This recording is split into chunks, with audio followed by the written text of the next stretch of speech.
이제 큰 가방을 갖고 있으더니만 무엇이 들었나 되게 궁금했는데 책이 참 있더라고요. 오늘 이제 필요하신 분들 우리 안내에 따라서 책을 구매하시고 이제 교재로 활용하시면 되겠고요.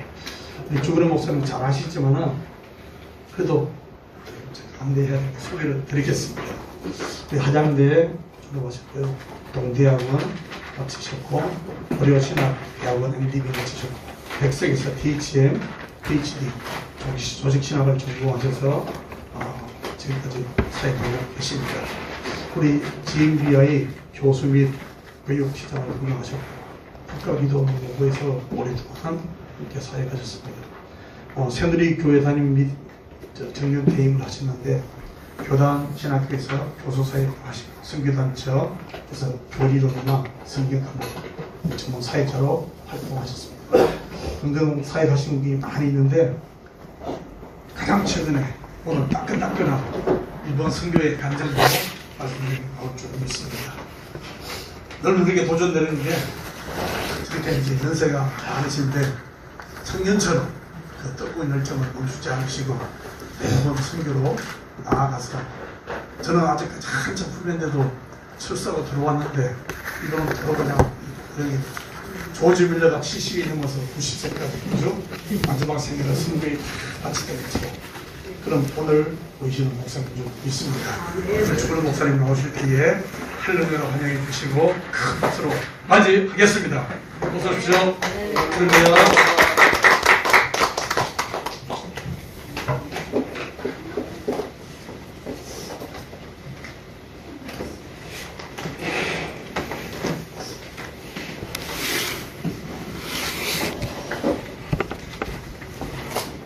皆さん、お会いして嬉しいです。 여러분 만나서 반갑습니다. 반갑습니다. 감사와 이츠모嬉しいです. 전화 진동 울리시는데 하나님은 우리를 사랑하신다고 말씀입니다. 진동 울리시는데 여러분이 저를 위해서 기도해 주시고 또 이렇게 늘 관심을 가져주셔서 제가 이번에 3개월 동안에 만 3개월은 아닙니다만 인물에서 교회의 담임 목사로 신부하게 되었습니다. 그래서 좀 부담은 많지만 이렇게 해서 거기에 나오는 노숙인들 한 80명 한 주에 나옵니다. 화요일부터 주일날까지 이렇게 나오시는데 저는 토요일날 담임이신데 그래서 제가 이번에 10번을 설교하고 났는데 마지막에는 은혜 받고 제가 끝나면 박수를 쳐주는 그런 일도 있었습니다. 그래서 참 하나님의 은혜가 너무 감사했고 부족하지만 저는 수요일날 설교를 하는 것은 제가 현재 머물고 있는 그 7층짜리 건물에 2층은 교회고 3층은 제 숙소입니다. 굉장히 큽니다. 저 혼자 있는 큰 방에 제가 들어가려 사역하게 됐고요. 거기서는 수요일날 제가 설교하고 토요일날은 아까 말한 대로 노숙자 사역하는데 거기 가서 사역을 합니다. 설교를 해서 그래서 들어올 때에 빨리 들어오라고 하는데 빨리 들어갈 수 있는 것은 비자를 처음에 한 것은 저를 초청하는 교회가 없어서 제가 집차 따꾸가 되고 그리고 이번에 4월 18일 날 다시 선언을 완벽하게 구해서 제가 개출을 했습니다. 그래서 일본에서 남아있는 기간이 짧아서 한국에 가서 비자를 받으라 해서 오늘이 꼭 한 달 됐습니다. 그래서 일본 분들이 굉장히 이렇게 철저히 하기 때문에 앞으로 한 달 후에 나올는지 잘 모르겠습니다. 나와야 이제 빨리 가야 되니까 여러분께서 기도해 주셔서 저는 빨리 일본에 가고 싶은데 기도해 주시면 좋겠습니다. 여튼 오늘 여러분 아들의 생명이라는 아마 이런 내용을 오늘 몇 분 외에는 아마 처음 들어보시는 그런 과목일 겁니다. 그래서 왜 이 아들의 생명을 공부를 해야 되냐? 저는 백석에서 이것을 위해서 10년을 공부했습니다. 그래서 여러분이 지금 갖고 있는 그 책은 이게 제가 쓴 논문입니다. 논문이 한 400페이지가 되는데 이것을 제가 제 이름으로 아들의 생명이라고 하는 책으로 이렇게 저서를 했습니다. 이게 이제 제가 저서한 거고요. 이것을 또 이해하기 위해서, 저 많은 것을 이해하기 위해서, 세미나 하기 위해서 제가 한 50페이지 되는 아들의 생명 요약본을 만들었습니다. 그래서 이것을 알면 여러분이 아들의 생명에 대해서 확실히는 몰라도 어느 정도 감을 잡을 수가 있습니다. 이것을 해야 하는 이유는, 이것을 하지 않으면 우리 조직신학에서 또 구원론에서, 종말론에서 완벽하게 이해하기가 어렵다는 그런 의미에서 이것을 공부해야 된다 하는 말씀으로 저희 강의를 하게 되고요. 앞으로 일본 가서 이것을 많이 하려고 생각을 합니다. 그러나 제가 사랑하는 우리 여기 물러에 계시는 여러분도 이 내용을 알아야 하기 때문에 오늘 이것을 하게 되었습니다. 좀 부담이 되지만 여하튼 간에 설교를 구원한다고 생각하시고 제가 이제 한 80명을 제 설교할 때는 제가 종심을 배정을 해야 됩니다. 그래서 한 달에 한 50만 원이 비용이 들어갑니다. 그래서 600만 원을 이미 지불을 했습니다. 왜냐하면 그 사정이 거기에 담임 목사님이 옛날에는 세계 부흥사로서 나와서 돈을 좀 많이 가지고 있었는데 요즘은 좀 어려워서 담임 목사가 6명이 있습니다. 이게 제가 토요일 담당 목사입니다. 이렇게 제가 일부 사역을 간단하게 말씀을 드리고요. 오늘 이제 이것을 공부를 하는데 이게 페이지가 이게 한 학기 분량입니다. 이게 한 학기 분량인데 2시간에 이것을 다 할 수가 없어서 제가 가능하면 32페이지까지 여러분에게 하겠습니다. 마지막 거는 조직신학으로 보는 아들의 생명이 어떤가 하는 것을 하는 것인데 앞에 있는 것을 복습하는 그런 차원이기 때문에 여러분이 읽어도 충분히 아마 이해가 될 거라고 생각을 합니다. 그래서 한 페이지에 한 3분 50초를 3분 30초를 해야 한 페이지가 넘어가야 됩니다. 그래서 여러분이 질문도 많을 거예요. 아들의 생명이 뭐야? 왜 그렇게 해야 하고 질문이 많지만 가능하면 질문은 사양하겠습니다. 질문을 받으면 그런 내용은 아무것도 못합니다. 그래서 질문이 있는 사람은 자기 그 이름하고 글을 써서 저에게 주시면 메일번호를 제가 알려드리겠습니다. 써주시면 제가 성심껏 답변을 해 올리겠습니다. 그러면 되겠죠?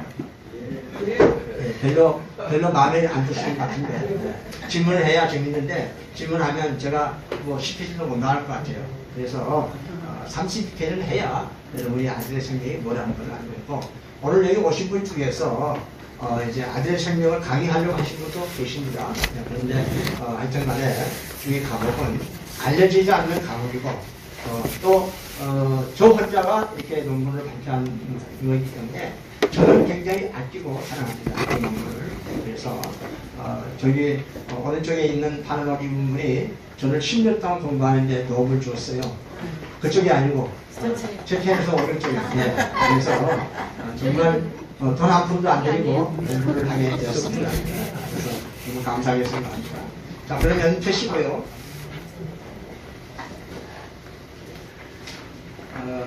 여러분이 좋을 수도 있기 때문에 제가 그걸 한번 이렇게 말씀을 하겠습니다. 그래야 빨리 진도가 됩니다. 우선 목차를 한번 보실래요? 목차를 보시면 들어가는 말이 있고 그 다음에 성경에 대한 기본 예가 있고 두 번째는 아들의 생명에 대해서 있고 세 번째는 아들의 생명과 일반 요소와의 관계가 있고 그 다음에 아니라는 면에서 아들의 생명과 신학적 요소와의 관계 이게 요거까지 제가 하겠습니다. 요거는 여러분이 읽으시면 될 거라고 생각을 합니다. 그럼 들어가는 말을 한번 보시기 바랍니다. 그 앞에 우리 선생님 앞에 읽어보세요. 오늘날 신학교에서 배우는 조직 신학은 네덜란드에서 미국으로 이민 간 개혁 신학자 루이스 벌코프가 59세가 되는 1932년도에 출판한 루이스 벌코프의 조직신학, 저서를 주로 교재로 많이 사용하고 있다. 이 저서는 미국, 캐나다, 한국에 있는 신학교와 기독교 대학교에서 가장 영향력 있는 조직신학의 중심 교재를 사용하고 있다. 네, 그러면 제가 설명을 합니다. 조직신학을 간단하게 말씀을 드리면 그 옆에 보면 성경의 거신에는 하나님과 사랑과 사건과 삶에 대한 규칙과 도리에 대해서 논리적으로 저직화해서 체계화한 학문이 바로 조직신학이라는 겁니다. 그래서 조직신학은 하나님의 계신 성경의 진리와 하나님과의 관계가 되는 창조, 섭리, 구속, 구원의 과정, 교회, 종말론에 관한 인류를 논하는 학문입니다. 신학에서 배우는 하나님은 학문적 연구의 직접적인 대상은 아니고 말씀으로 계시되는 내용만 신학의 대상이 됩니다. 그래서 하나님은 신학의 궁극적인 대상이지만 직접적인 대상은 아닙니다. 왜냐하면 하나님을 지식적으로 논하기에는 논하거나 평가할 수는 없기 때문입니다. 여기까지가 조직신학을 간단하게 이야기할 수 있는 내용입니다. 그러니까 여러분이 조직신학이 뭐냐 하고 물어보면 이렇게 말씀하면 되겠습니다. 그러니까 성경에 등장하는 하나님과 사랑과 사건과 삶에 대해서 그 규칙과 도리에 대해서 논리적으로 조직화해서 체계한 학문이다. 이렇게 하면 조직신학을 말씀할 수 있는 내용입니다. 3번에 보면 그런데 신학 연구에 지금까지 밝혀진 범위에서 아직까지 쓰여있는 부분이 있는데 그것이 아들의 생명에 관한 새로운 신학이다. 아들의 생명은 어떤 존재인가?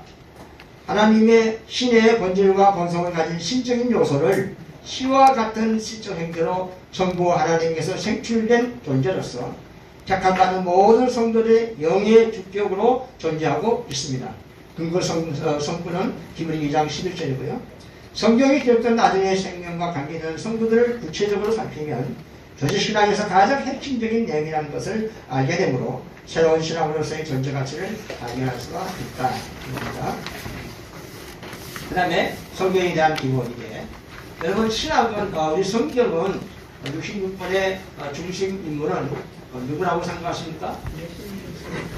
예, 아주 정확하게 알고 계시네요. 성경의 핵심 인물은 예수님입니다. 신구약 성경의 핵심 교리는 뭘까요? 네? 구원. 또 하나님 사랑, 이웃 사랑. 누가 말했어요? 저요. 예. 대단하십니다. 우리 박수 한번 쳐야 됩니다. 제가 이번에 이번에 가서 이 하나님의 사랑과 이웃 사랑에 대해서 9번을 설교하고 왔습니다. 그래서 우리 믿는 사람이 가장 실천해야 할 사항은 하나님 사랑과 이웃 사랑입니다. 이게 안 돼 있으면 다른 신앙을 거기에 올라갈 수가 없다고 저는 보는 사람입니다. 나를 인도하고 나를 만드시고 섭리하고 보호하시는 하나님을 사랑하지 않는다면 그것은 우리가 안 되는 것이죠. 자기가 자녀가 부모를 사랑해야 되는데 우리를 만드시고 우리를 하나님의 형상과 모양으로 만드시고 우리를 지금도 보호하고 인도하고 우리의 모든 것을 청사하고 주도하는 그 하나님을 사랑하지 않는다는 것은 무슨 그래서 하나님 사랑을 해야 되고요. 두 번째 이웃은 왜 사랑해야 되느냐? 이웃은 내 몸과 같이 사랑하라고 했어요. 이웃은 내 신앙의 척도입니다. 이웃을 통해서 내 신앙이 어떤 상태에 있는가를 알 수가 있습니다. 이웃을 통해서 내 신앙이 성숙할 수가 있기 때문에 그래서 이웃을 사랑하라고 했습니다. 근데 여기에는 문제가 있어요. 이웃을 사랑하는 데는 나에게 유익을 주고 나를 좋아하는 사람은 내가 사랑 잘합니다. 하지 말라고 해요. 근데 나를 힘들게 하고 나를 어렵게 하는 그런 이웃은 저는 사랑할 수가 없습니다. 사랑하기가 어려워요. 그러니까 어떻게 돼요? 하나님 사랑과 이웃 사랑을 완전히 못하는 거죠. 그러면 우리 신앙이 겹친다는 거예요. 이것을 여러분이 이해를 하고 넘어갔으면 좋겠습니다. 그러면 신구약 성경의 중심 사상은 하나님 사랑과 이웃 사랑인데 이것은 성경의 핵심이요 주제입니다. 이웃의 정의는 나 외에 다 이웃입니다. 나 외에 아내도 남편도 자녀도 또 그 다음에 친척도 다 이웃입니다. 그래서 자기 아내와 자녀들은 가장 가까운 이웃이고요. 그 다음에 친척을 그 다음에 가까운 이웃이고 또 이렇게 길가에서 만나는 사람은 먼 이웃들이. 그래도 그 모든 이웃을 내가 뭐 대한민국에 있으면서 세계를 다 살아갈 수는 없잖아요. 그래서 관계 맺는 사람은 다 이웃이니까 그 사람을 사랑해야 된다는 거예요. 어떻게 하라? 내 몸보다 더 귀하게 하라는 거예요. 내 몸은 아프면 병원에 가야 되고 추우면 옷을 다 입어야 되고 배고프면 먹어야 되잖아요. 그것처럼 이웃을 내 몸같이 사랑해야 된다 하는 것이 저는 우리 신앙의 핵심이라고 그렇게 생각하는 사람입니다. 자, 그 다음에 이제 그 밑에 보면 2번에 그 1번이 있습니다. 이웃은 내 신앙의 동반자로 나의 신앙을 성숙하게 하는데 절대적인 유익을 주고 이웃이 없이는 내 신앙에 성숙할 수가 없다. 이웃을 통해서 자신이 어떤 사람이며 자신의 신앙 상태를 확인할 수가 있습니다. 그 다음에 3번을 읽으면 그러면 성경의 중심사상인 하나님과 이웃을 사랑해야 하는 이유는 뭐냐? 하나님은 나의 생사복의 주권자이시기 때문이고 나의 전부를 다해서 하나님과 이웃을 사랑하는 것은 내 속에 하나님의 본질인 거룩과 본성인 사랑을 이루기 위함이다. 하나님 사랑과 이웃 사랑을 해야 하는 것은 내가 거룩해지고 내 속에 사랑을 입히기 위해서 이렇게 해야 된다는 말입니다.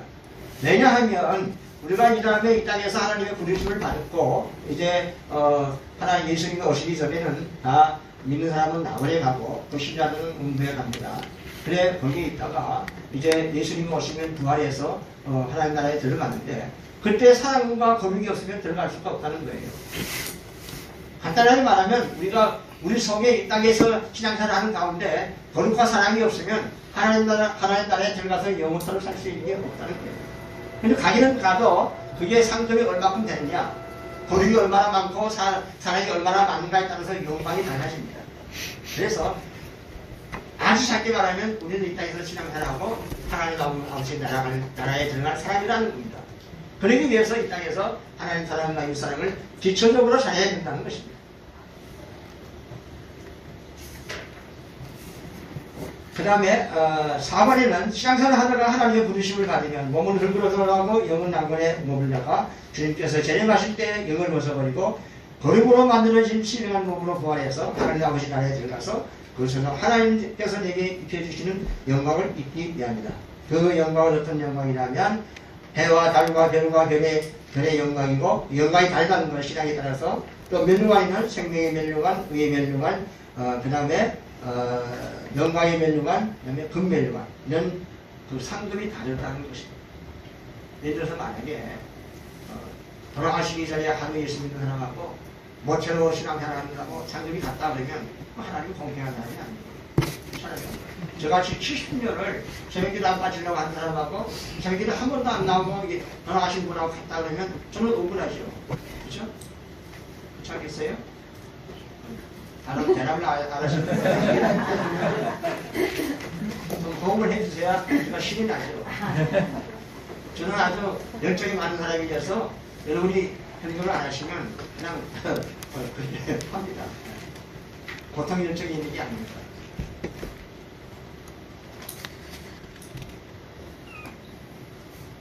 육본에 보면 거룩을 이루기 위해서 이 신앙의 나그네에 있을 때문에 두려움으로 지내라고 베드로전서 1장 17절에 있습니다.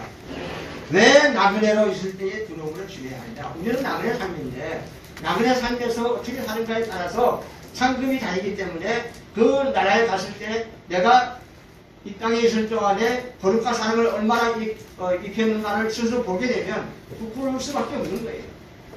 하나님 옆에 있는 사람은 정말 영광스러워서 그냥 하나님이 그냥 저영미하고 그러는데 다른 사람은 그냥 그 없이 벌거벗은 것같이 하니까 부끄러운 거예요. 그건 평생 가는 거예요. 그건 거기에서 어떻게 할 수가 없어요. 많이 할 수 있는 일이 없어요. 이 땅에서 내가 어떻게 예수를 잘 믿는가에 따라서 그게 달라지기 때문에 그러니까 우리는 이 땅에서 하나님의 말씀대로 살아야 하는 그런 책임을 가지고 있는 거예요.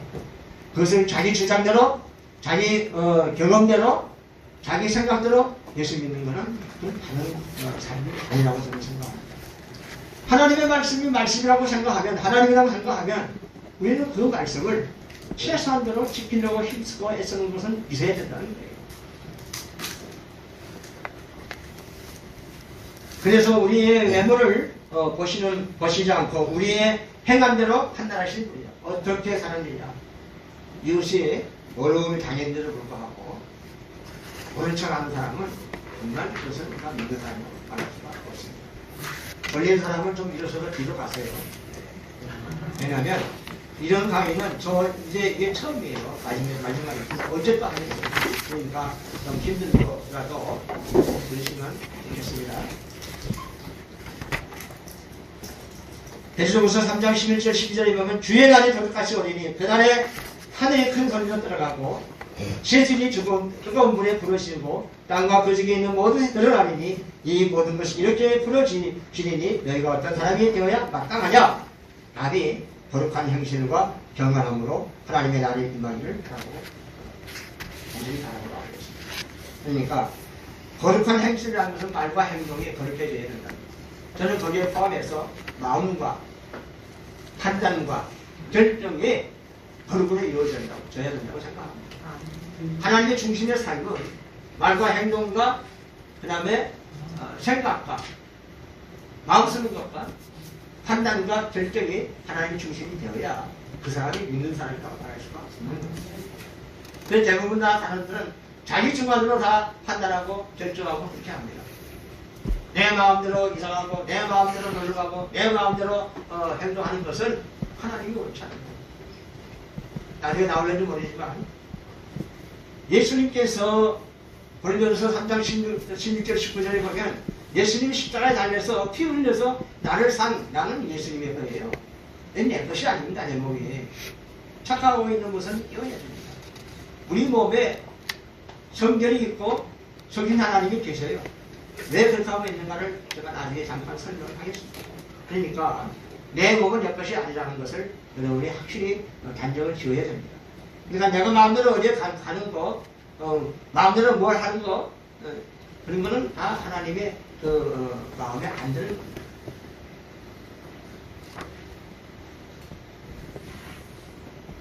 거룩에 대한 내용이에요. 한번 우리 화면 한번 보여주세요. 고린도후서 7장 1절. 네, 7장 1절. 우리 한번 같이 읽을까요? 시작. 그런즉 하나님을 나더라. 이 약속을 가진 우리가 하나님을 두려워하는 가운데서 거룩함을 온전히 이루고 육과 영의 더러운 것에서 자신을 겪게 하자. 그 다음에 밑에 4장 3절 시작. 하나님의 뜻을 이루시니 너희의 거룩함이라. 하나님의 말씀과 힘으로 거룩하게 되라. 성경에 거룩해야 된다는 내용에 대해서 많이 나오고 있습니다. 그래서 우리가 단축해서 말하면 우리는 거룩한 사랑을 내 몸에 입히기 위해서 그 내 몸이 이제 오늘 주제가 아들의 생명이잖아요. 아들의 생명에 거룩한 사랑을 입히는 겁니다. 이게 제가 지정하는 아들의 생명의 핵심입니다. 그리고 에베소 2장 10절이 있는데 여러분 이것은 여기 나와 있는 걸 한번 읽어봅시다. 우리는 그가 만드신 바라 그래서 예수 안에서 선한 일을 위하여 지으심을 받은 자니 여기에서 선한 일은 하나님의 뜻을 이루는 것인데 바꾸어 말하면 거룩을 이루는 것입니다. 하나님이 우리를 만들었어요. 에베소 10장에 그렇게 나옵니다. 하나님이 우리를 만들었는데 왜 만들었냐? 예. 왜 만들었다고 성경이 말합니까? 공부에서 선한 일을 위해서 우리를 만들었다는 거예요. 하나님이 우리를 왜 만들었냐? 재창조했는데 아담의 번제하고 나서 우리를 재창조했는데 왜 우리를 만들었냐 하면 선한 일을 위해서 만들었다는 거예요. 선한 일을 다르게 말하면 거룩을 이루는 거예요. 이렇게 그만큼 거룩이 중요하다는 것입니다. 그 다음에 한 장 넘겨서 신의 성품인 거룩을 어떻게 이루며 어떻게 내 몸에 입힐 수 있을까? 제가 한번 질문을 합니다. 여러분 고린도전서 3장 16절 17절에는 우리 몸에 성전으로 만드시고 또 성신 하나님이 계신다고 했는데 우리 몸은 장엄대를 짓고 있습니다. 매일 장엄대를 짓는데 그 장엄대를 짓는 우리 존재하는 몸에 어떻게 성전이 있을 수 있고 어떻게 성신 하나님이 거할 수가 있을까요? 논리적으로 맞습니까? 네, 조지신학교에 오셨는데 아버님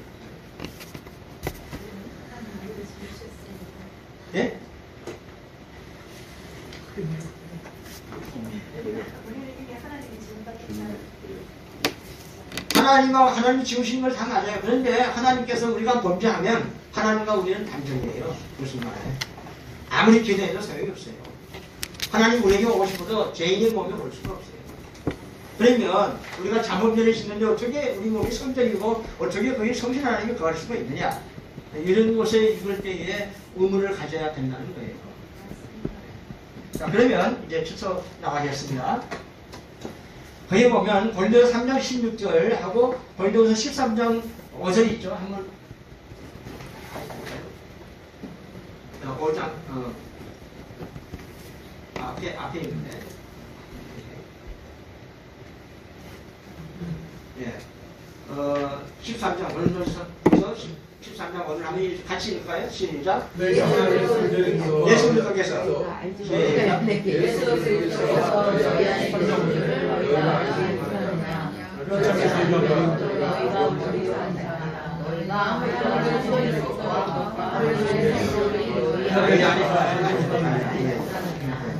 그래서 여기 보면 내 몸의 영의 축적으로 있는 아들의 생명이는 이미 신의 본질과 본성의 씨를 가지고 있습니다. 내 몸에는 하나님이 아담을 만들 때부터 그걸 만들 때부터 그 안에 아들의 생명이 있기 때문에 우리 몸에는 신의 요소가 있기 때문에 그 성전이 거할 수가 있고 또 이렇게 성신 하나님이 거할 수가 있다는 것입니다. 이렇게 제가 여기서 이렇게 말하고 있습니다. 5번을 읽겠습니다. 우리가 가지고 있는 몸의 사역체를 하나님께 영광 돌리는 것으로 확실하게 알려주었습니다. 그러나 우리는 세상의 모든 것, 문화와 권력과 재물과 명예와 이상으로 이 신령한 말씀의 뜻을 바르게 이해하지 못하고 가리워지고 찢겨지고 얽매여서 그 말씀의 능력이 우리에게서 비치지 못하고 있다. 결론적으로 하나님 사랑과 이웃사랑은 내 몸의 영의 주격으로 존재하는 아들의 생명에게 거룩을 익혀주는 방법이 바로 이웃사랑과 하나님 사랑의 목적이 되겠습니다. 그러므로 성도가 이 땅에 사는 동안에 거룩을 이루는 것이 신앙의 목표이다. 거룩의 요소는 신의 지식과 신의 성품과 신의 명령인데 이것들을 내 몸의 영의 주격으로 있는 아들의 생명에게 입혀진다는 것이 아들의 생명 신앙의 핵심 진리가 되겠습니다. 그래서 신의 지식을 신지라고 말합니다. 그리고 신의 성품은 신성이라고 말하고 신의 능력은 신능이라고 말합니다. 그래서 신지, 신성, 신능이 입혀지는 것이 아들의 생명이 입혀지는 것이 우리의 신앙의 목표다. 이런 것을 우리 이해하면 좋겠습니다. 한 장을 넘겼어요. 세상에 나타난 세계가 이게 하나님의 주권 세계가 생명 세계가 있고요. 그리고 영의 세계가 있고 물질 세계가 있습니다. 영의 세계와 물질 세계는 피조된 세계입니다. 규정입니다. 그리고 생명 세계는 하나님의 의지 세계에서 존재하는 세계입니다. 그래서 이래서 하나님의 주권 세계는 세 세계가 있다는 것입니다. 영의 세계가 있고 물질 세계가 있는 건 우리는 이건 잘 알지만 신의 세계가 있다는 것을 아마 처음 듣는 사람도 있을 것입니다. 그래서 신의 세계에서는 영의 세계와 물질 세계를 관장할 수가 있고 돌아갈 수도 있고 관리할 수도 있지만 물질 세계에 있는 것은 영의 세계를 또 신의 세계를 관리할 수가 없고 들어갈 수가 없습니다. 그 다음에 이제 구원의 역사 과정은 오늘 다음 페이지에서 제가 보도록 하겠습니다. 그러면 하나님의 주권 세계는 1, 2, 3, 4가 있는데 읽어보시면 1, 2, 3, 4 한번까지. 그 모든 것의 근원이며 시작이다. 2. 시간이 없는 영원하고 무궁한 세계이다. 3. 하나님의 절대 섭리와 통치로 모든 만물을 다스리신다. 4. 다스리는 방법은 형체와 모양은 없으나 오직 하나님의 본질, 거룩과 본성, 사랑으로 역사하신다. 하나님이 이 세상의 모든 만물을 다스리는 것은 하나님의 본질과 본성으로 역사한다고 저렇게 기록했습니다. 의문이 생길 수가 있겠지만 혹시 궁금한 거 있으면 자주 연락 주시면 제가 추가 설명을 해드리도록 하겠습니다.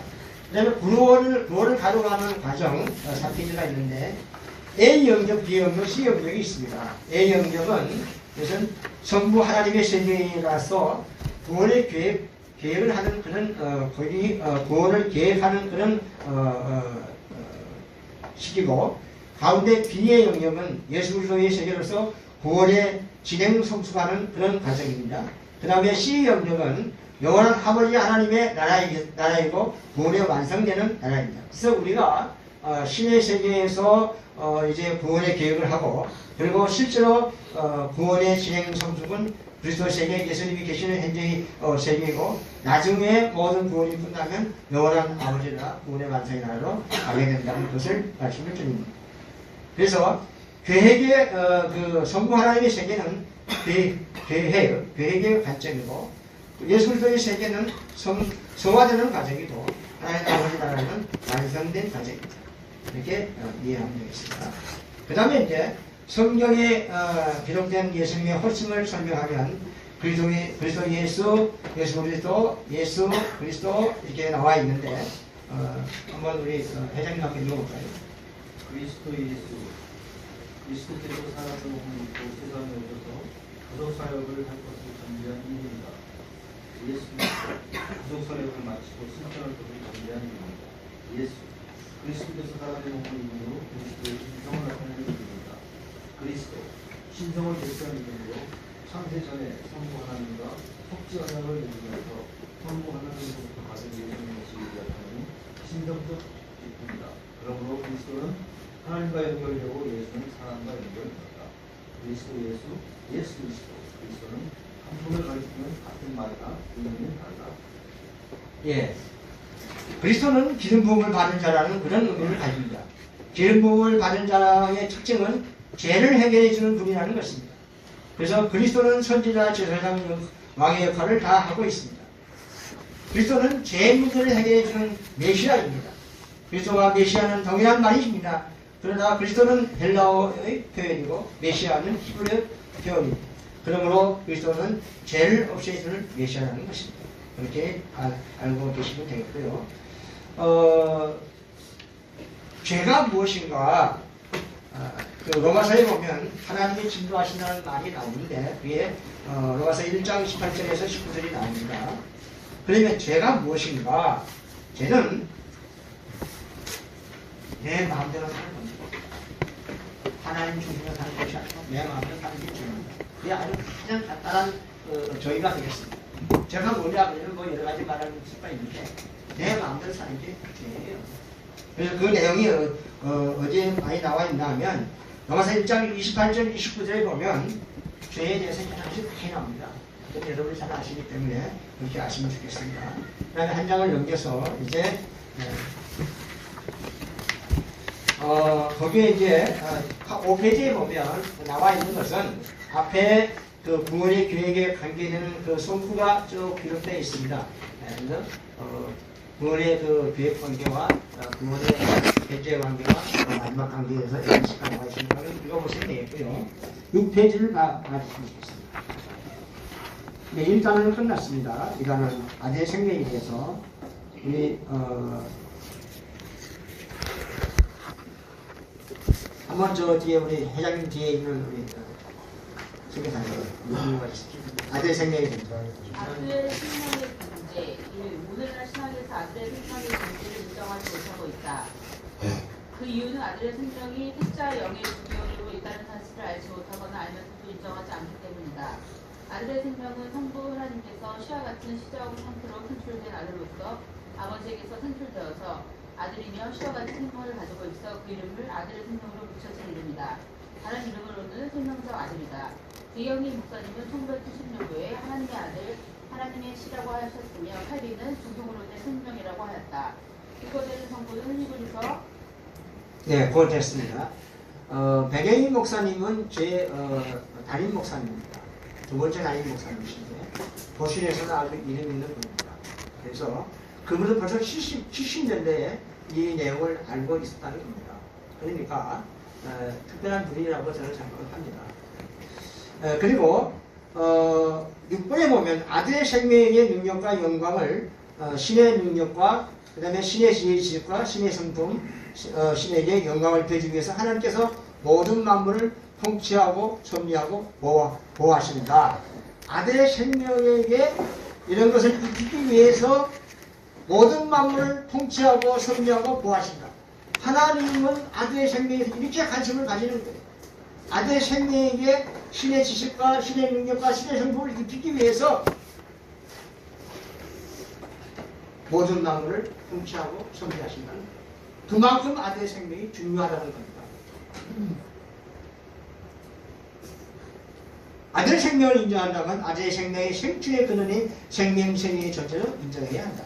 아들의 생명의 전체가 인정된다면 우리가 학습하고 있는 전수신앙에서 신론과 공업론과 정말의 일부는 수정되어야 한다.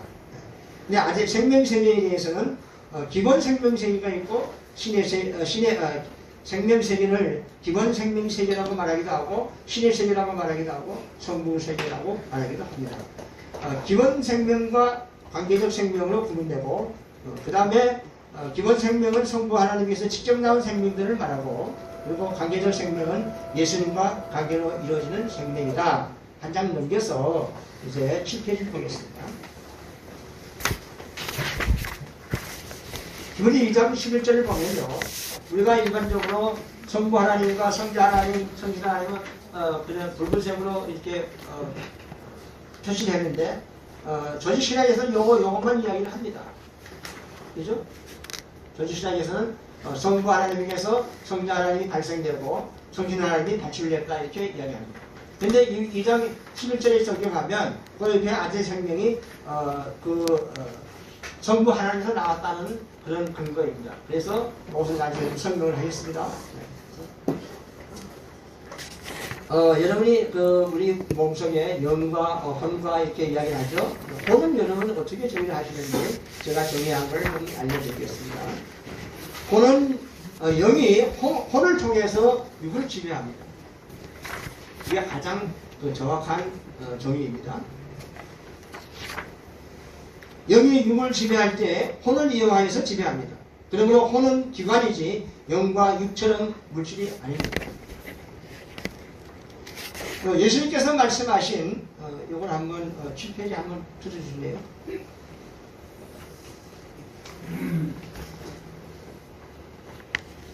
네, 중요해. 자, 우리 한번 여기에 요한일서 14장 6절 한번 볼까요? 시작. 예수께서 말씀하시되 나는 길이요 진리요 생명이니 나로 말미암아 아버지로부터 없느니라. 여기서 생명의 존재로 주는 자는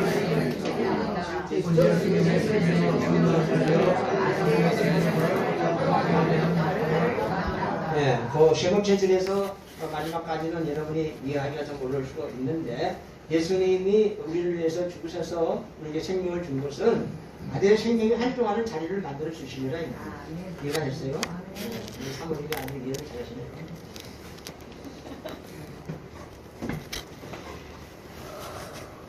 예수님의 생명은 육의 죽은 육을 살려서 아들의 생명이 활동하게 하는 역할을 감당한다. 이렇게 말씀드리겠습니다. 그 다음에 뒤에 걸 한번 넘겨 한 페이지랑 보시기 바랍니다. 여기서 제가 좀 이제 저를 좀 자랑을 합니다. 이 도표는 나의 잉태로부터 이제 끝나는 하늘나라에 가는 그 과정을 한 페이지에 만든 겁니다. 이것을 설명하려면 한 5시간은 설명을 해야 여러분이 조금 이해할 수가 있습니다. 그래서 제가 결론적으로 신년 공부하면서 요거 한 장을 만든 겁니다.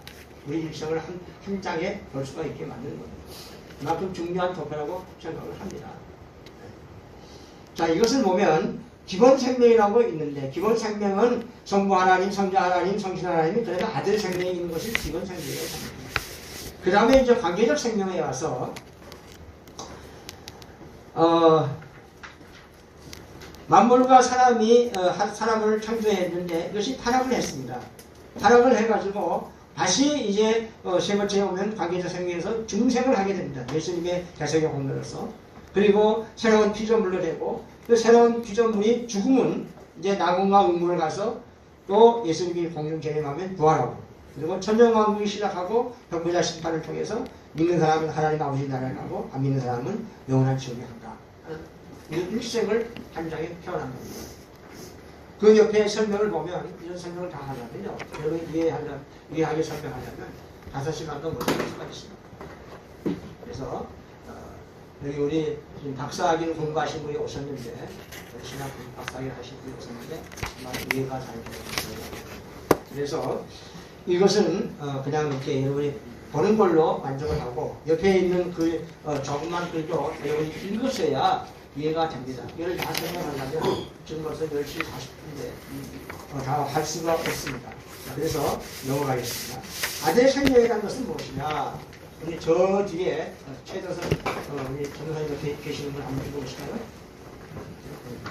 아들의 생명 7페이지 9페이지 아들의 생명은 창세 이전 세계에서 실제로 있었던 상황을 근거해서 만들게 된 용어로서 성경에서 말하는 다음의 용어에서 찾으셨다. 네, 그거까지 하시고요. 여기 보면 영어를 써놨는데요. The being of the son이라고 했습니다. 제가 아들의 생명을 영어로 말하기 위해서 어느 지금 담수동에 있는 그 큰 교회 다임하시는 분한테 물어봤더니 The live of son이라고 그렇게 이야기해요. 그거는 live하고 being하고는 다른 표현입니다. being이라는 것은 존재를 말하는 겁니다. 그래서 The being of the son, 이게 아들의 생명이라는 말입니다. 우리 원장님은 영어에서 전문가이기 때문에 이걸 나중에 저한테 좀 알려주세요. 맞는지 틀리는지. 저는 그렇게 해서 확인을 받았습니다. 이것 때문에 논문 지도 교수 말고 심사하시는 분들이 이것을 이해를 했어요.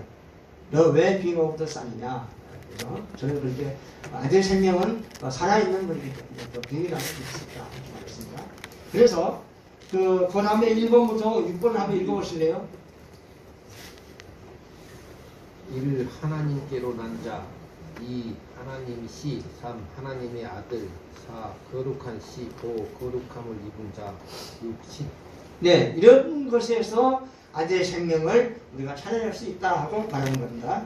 이 신성적 시는 성장할 수 있는 생명을 가졌고 전부 하나님에서 생출되어 있기 때문에 하나님과 부자관계가 성립돼서 아들의 생명이라고 호칭을 하고, 그러나 실로 갖춰야 할 지혜와 지식과 능력과 영광은 주어지지 않았기 때문에 이것들을 입혀주기 위해서 예수 그리스도 안에서 사람을 양전으로 선택하고 그 사람의 구원 계획을 예정했습니다. 구원 계획에 의해서 예수 그리스도의 대속의 공로로 죄와 사망에서 구원하여 예수 그리스도 안으로 옮겨 중생된 사람의 영이 주격으로 각 사람 속에 존재합니다. 양자를 선택한 것은 아들의 생명을 위한 방편이고 예정은 그 목적을 이루기 위한 계획과 방법입니다. 피조물의 세계에서는 부부관계를 통해서 자식을 낳을 때 이것을 출생이라 하고, 부부관계가 아니면서 낳는 것은 성부 하나님의 세계에서만 이루어지는 것으로 이것을 생틀이라고 합니다. 각 사람의 영이나 육체는 피조물이지만 하나님께는 난자라고 말할 수가 없습니다. 아들의 생명에게는 하나님의 거룩한 능력과 영광을 입혀주기 위해서 입히기 위한 목적으로 영의 세계와 물질 세계를 창조하였습니다. 여기서 영의 세계와 물질 세계를 창조한 것이 아들의 생명을 위한 것이라 하고 반문할 수가 있습니다. 그만큼 하나님의 본질과 본성이 같은 아들의 생명을 하나님이 귀하게 여긴다는 겁니다. 좀 나쁘게 표현하면 그 아들의 생명이 없는 사람은 사람으로 대할 수가 없는 겁니다. 하나님하고 무관합니다. 일반 은총 외에는 특별 은총은 받을 수가 없습니다. 근데 우리가 얼마나 존귀한지라는 것을 여러분이 아셔야 됩니다. 자기의 존재감을 모르고 대충 적당히 됐다고 엄마 아버지가 나를 낳아서 그냥 그렇게 됐다고 생각하면 정말로 자기 자신을 무시하고 폄하합니다. 하나님은 그걸 원하지 않아요. 우리는 하나님의 걸작품이에요. 얼마짜리 걸작품인가는 사람마다 다 다릅니다. 같은 걸작품이 아니에요. 가격이 같잖아요. 다 다른 거라는. 그만큼 우리는 귀한 존재이고 대단한 사람이라는 것을 우리는 알아야 됩니다. 내가 어떤 자인가? 정말 하나님의 목적이 대상입니다. 나는 하나님의 목적이 대상이라는 거예요. 그런데 그것을 죄로 물들이고 그러면 안 되잖아요. 제가 있는 교회에서 며칠 전에 한 2주 전에 45살 청년이 왔어요. 교회를 왔어요. 근데 와가지고 이렇게 떠는 거예요. 결혼도 안 한 사람이에요. 그래가지고 이제 여기 기도해주고, 그래서 한 2주를 지나니까요 일하러 나가는 거예요. 그리고 제가 이번에 술집을 주고 왔어요. 내가 아침 새벽에는 물론 나가야 되고 저녁에 7시 반에 나와서 성경을 읽고 기도하고 들어가라. 그것을 표를 만들어 가지고 내가 올 때 나한테 보여줘라. 할 수 있냐? 할 수 있다고. 그래서 제가 한국어를 배워줬어요. 교회, 예배, 설교, 목사 이런 걸 좀 했더니 잘해요. 머리가 좋아요. 10개명을 영어를 다 해오더라고요. 한 이틀 만에. 근데 저한테 아주 잘해요. 제가 아주 사랑해주고. 그러니까 뭐라 하냐면 자기 어머니가 병이 있는데 그것을 좀 위해서 기도해달라. 자기 이모는 남편이 암으로 걸렸는데 목사님이 기도해주라. 제가 나가는 그 교회는 목사님이 3분 계세요. 2분 담임 목사가 계시고 제가 거기에 이제 선교사로서 그렇게 이제 주보에 올리더라고요. 그래서 수요일마다 제가 거기서 설교를 합니다. 그런데 그 건물의 6층에는 88세 먹은 할머니가 계시고 99세에 되시는 할아버지가 계시는데 99세에 되신 할아버지는 이제 요양원에 가셨고 아내인 권사님은 집에 계시는 거예요. 계시는데 숙문교회 권사님인데 같은 건물에 있는 교회인데 안 나오시는 거예요. 그래서 목사님이 나보고 신방을 가서 기도하면 합시다. 가서 새벽기를 마치고 올라갔어요. 인사를 하고 권사님 순복교회 권사님이시죠? 그렇죠. 기도를 많이 하실 거예요. 그런데 왜 교회를 왜 안 나오십니까? 하나님이 제일 좋아하는 게 예배인데 왜 교회를 안 나오시고 같은 건물에 있는 불구하고 교회를 안 나오시냐 얘기 안 해줬어요. 처음 봤는데 저한테 그런 담대함이 있어요. 뭐 나는 욕하지 않아서 그런 문제 아니고 하나님의 뜻을 입혀놨는데 뭐 그 정도 말 못하겠어요. 그래서 제가 15일날 가는데 그러니까 지난주죠. 이제 만약에 나오시면 앞으로 가서 내가 권사님에게 문 안 드리고 와서 기도 드리고 해드리겠습니다. 근데 이제 무릎을 양쪽으로 수술해가지고 못 걸어요. 이렇게 나오시는 분이에요. 나오시는 분인데 그날 나왔다고요. 네. 야, 얼마나 감사한지요. 담임 목사님 거기가 이 정도 있어야 되지 않겠어요? 네, 그래서 저보고 올라갈 때 저를 좀 같이 가세요. 근데 이제 제가 그날 설교했거든요. 마지막 이제 간다고 설교하고 있는데 이제 올라갔어요. 이렇게 올라갔더니 기도했더니 여기 방인데 가서 지갑을 찾아가지고 거기서 5,000원짜리를 주더라고요. 5,000원이면 5만원입니다. 네, 그러니까 얼마나 감사한지. 네, 그러니까 그래서 제가 하고 있어요. 계속해서 나오십시오. 네? 하나님이 제일 좋아하는 게 예배인데 아니 멀리 있는 것과는 같은 건물에 있으면서 예배가 다 하면 내려오면 되는데 왜 안 나오십니까? 오늘 말이잖아요. 그래서 이렇게 하고 왔습니다. 제가 자랑 같지만 그렇게 여러분 말씀드리면 좀 좋은 사람이 있어서 말씀을 드렸습니다. 자, 그러면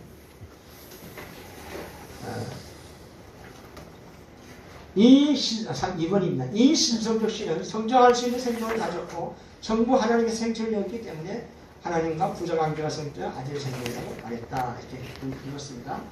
양자로 선택한 것은 아들의 생명을 위한 방편이고 예정은 그 목적을 이루기 위한 계획과 방법이다. 그 다음에 이제 한 장 더 넘겨서 영감이라고 하는 것이 나와 있는데 이제 한번 9페이지에 한번 읽어볼게요. 9페이지 그냥 같이 읽을까요? 시작.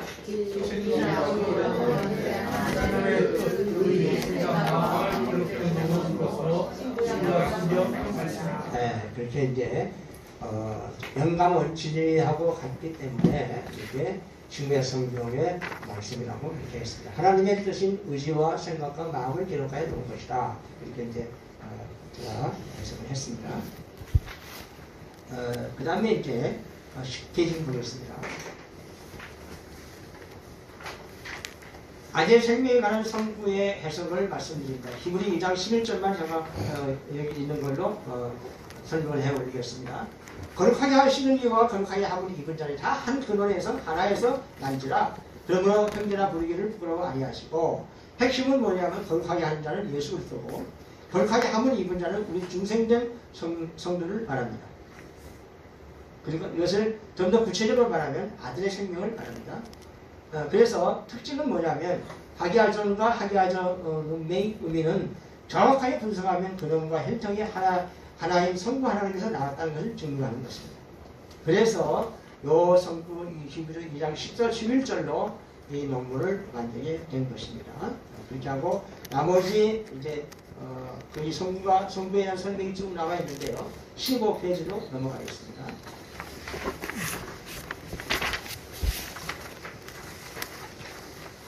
지금 2장 11절에서 거룩하게 하는 자와 거룩하게 함을 입은 자가 이제 하라고 했는데, 그러면 거룩하게 하는 자가 예수 그리스도인데 그는 십자가에서 죽으심으로 내 대신 일법에 모든 것을 순종했고 내 대신 형벌을 받으시고 내 대신 죽음으로써 법적인 의를 입혀서 하나님 앞에서 우리에게 하신 분입니다.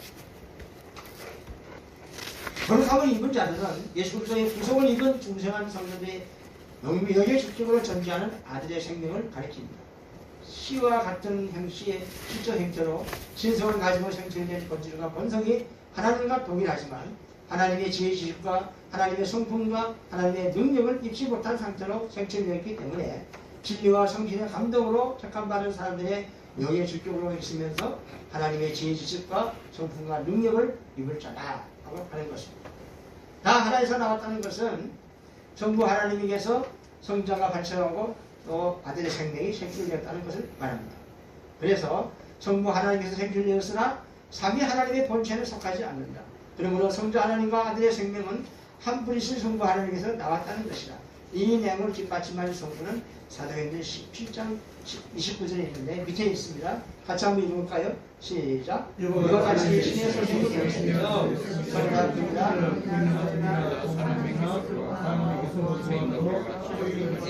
여기에서 보면 신의 소생이라는 말은 피조물은 소생이 될 수가 없습니다. 소생이라 한 것은 아들의 생명을 전제한 말씀입니다. 히브리 2장 11절은 성부 하나님에서 발생된 성자 하나님과 아들의 생명은 한 분이신 성부 하나님이 나왔다는 것입니다. 자, 그 다음에 넘겨서 16페이지입니다. 그러므로 형제라 부르시기를 부끄러워하지 않으시고 예수님과 우리를 형제라고 하는 것은 어떻게 되는 거냐? 그러면 최사선 전사님 한번 읽어보실까요? 16페이지. 그러므로 형제라 부르시기를 부끄러워 아니하시고 성부 하나님에게서 성자와 아들의 생명이 난 것을 전제하는 말이다. 근원이 하나이며 혈통이 하나에서 나왔으므로 형제라고 부른 것이다. 다 읽으세요. 예수님을 형제로 부를 수 있는 시기는 하나님의 생명이 아들의 생명이 영의 주격으로 사람의 몸을 입고 있는 기간은 아니다. 사람의 몸을 입고 있는 동안에는 구주이며 하나님의 부르심으로 사망 후에 예수님께서 재림하시면 영체를 벗은 아들의 생명